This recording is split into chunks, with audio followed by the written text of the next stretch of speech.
Welcome to the DoubleACS Daily News. There's a new opportunity for the elderly and those with disabilities living in Attleboro to obtain some tax relief.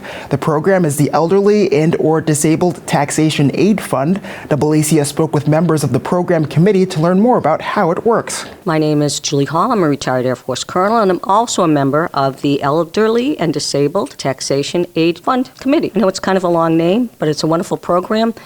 Basically, what this fund does, it administers a program where all donations, voluntary donations, are made to help people stay in their homes. It gives aid to elderly and/or disabled people. There are established guidelines, and those established guidelines do come from the state of Massachusetts. Municipalities cannot decide their own tax rules. So we do have rules to follow. So I don't want people to think that this committee is just making things up the way we want to make things up. And of course, when you are giving money out to people and you're trying to help folks, there has to be some pretty strict criteria. We do have the opportunity to look at it case by case, and that's what we do. The things that are important about this is voluntary donations. The one thing I really like about the program, or the beauty of this program, is this is community of Attleboro, the people of Attleboro can help other people of Attleboro. So what that means is we need donors. We need donors to help get this fund to be a robust fund. I'm going to put a plea out to everybody out there. This is your opportunity to help your neighbors. Some of the things that they are dealing with in particular are not being able to pay their property taxes. They can't pay their property taxes. They have to sell their home, or they have to go into a program where they have to pay every month. Well, when you're on a fixed income, and you have other things that you have to pay for, and as we all know, the prices of food and insurance and everything else that they have to pay for is rising, but your fixed income, guess what, is not rising as high as everything else. This is a very opportune program with what's going on in the world today. This is a great program.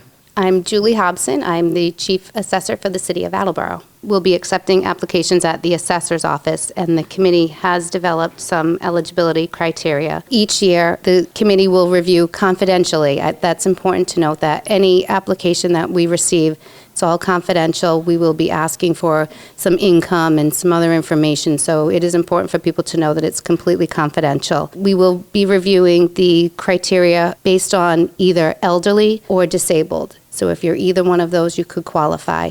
There's also an income eligibility. It's meant to help people of low income. So for this year, it's $25,515 for a single person, $34,510 for a household of two. It's based on 175% of the federal poverty guidelines. The elderly portion, you must be 65 years of age or older on July 1st. And then disabled, we've defined that as having been receiving Social Security, disability, or other veteran benefits or something like that.